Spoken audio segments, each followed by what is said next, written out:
Sugar acts on the same receptors in your brain, stimulating the same chemicals, the dopamine receptors, the opioid receptors. Think of opioid, think of drug, as cocaine does. So we Americans consume an awful lot of it at our own expense. I came across something in Forbes magazine, an investigative article, which said that each year the average American consumes at least 136 pounds of sugar. Let's put that in perspective. Let's say a 12-ounce can of soda is about 45 to 50 grams of sugar. About 200 years ago, our ancestors, yours and mine, wherever they were living, our ancestors consumed about 45 grams. One of those cans, although they didn't have those cans in the prairie, wherever they were living, but consumed one of those cans every 5 days.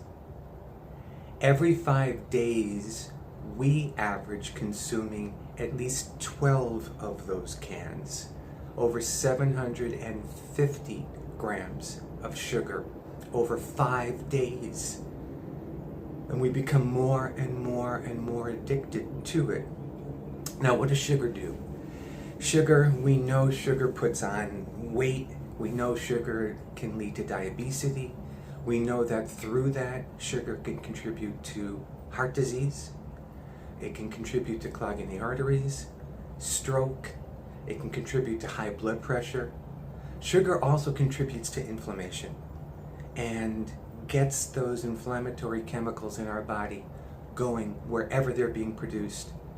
And inflammation, according to a front page cover on Time magazine not too long ago, is considered the underlying factor in all chronic diseases that we suffer today here and around the world. So name a disease, diabetes. Diabetes standing for obesity and diabetes, of course. So obesity, diabetes, heart disease, other inflammatory conditions of our time, Alzheimer's, dementia, they're both being considered by some with the moniker diabetes type 3.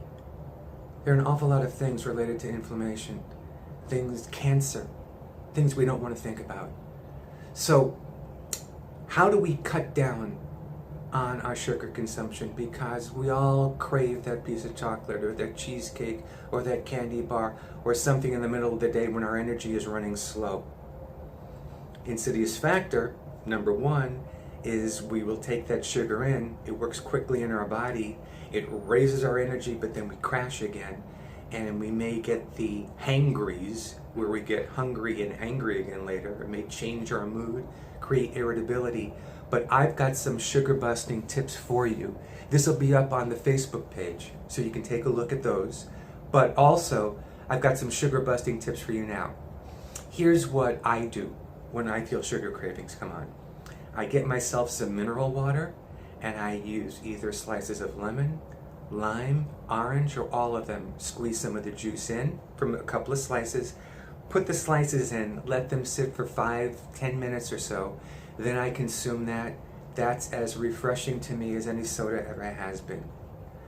Another thing you can do with mineral water, you can go buy some of the juice concentrates. Jarrow and others make pomegranate ×4 juice concentrate, blueberry, cherry, tart cherry.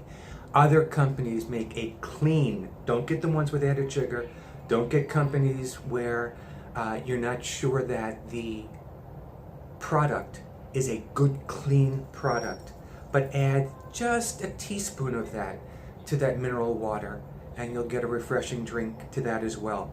Sometimes when I'm craving sugar, I realize, and for many of us this is true, that I'm really thirsty. So hydration, drink a lot. We sometimes confuse hunger or taste for certain foods with dehydration. So make sure you're hydrated. Another tip, I take some organic almond butter with no sugar in it, just the almond butter itself, and I take an 80-85% sliver of dark chocolate, put it on top of a big spoon, a tablespoon, and take some of that. The almond butter with the little chocolate on it, to me, just like a candy bar. Now, I wrote down a couple of other hints I want to share with you to break that sugar craving. So, what you can also do, as I call it, is you can stop and give me 10. I don't mean 10 push-ups, but if you want to do the 10 push-ups, exercise, by the way, high intensity exercise is a great way to banish those sugar cravings. So think of that, but stop and give me 10. If you just stop, control the impulse for a few minutes, take some deep belly breaths to a count of 5 in, 5 out, and give me 10 of those. Go on with your day. Choose to do something else. You've done something to banish those sugar cravings. Lots of veggies. Sometimes the stomach needs to be expanded to a certain level because we in our culture expand our stomachs by eating way too much, so our stomachs get used to that. Send signals back to the brain only when the stomach has been expanded to a certain degree. So start eating more veggies, start drinking more liquids, start having more fiber, gently, slowly, to your tolerance, with the veggies and fiber-filled foods that you like. Make sure they're not sugar-laden, fiber-filled foods. Of course, exercise, as I said, and if you're not sleeping well, sleep plays with brain chemicals, including serotonin. Others, but including serotonin. And serotonin, dopamine, they're the chemicals that really help us control the nashes, the cravings. So, get sleep, hydrate, try the almond butter and a little bit of chocolate. Make that soda. I'll have a recipe up on the Facebook page too. So, after seeing this, put down that can of sugar. It's going to make you sick. Not sick for today, but sick for tomorrow and months to come. It's going to cut your life. It's going to create inflammation. It's going to be the precursor to all kinds of diseases and illnesses we read about, we're scared about. Doesn't have to happen. We're over-consuming sugar. You don't have to over-consume sugar. Share this with friends, with those you love. Embrace it yourself. Dr. Steve Rosman, each and every day, I'm looking to find something in the research and the literature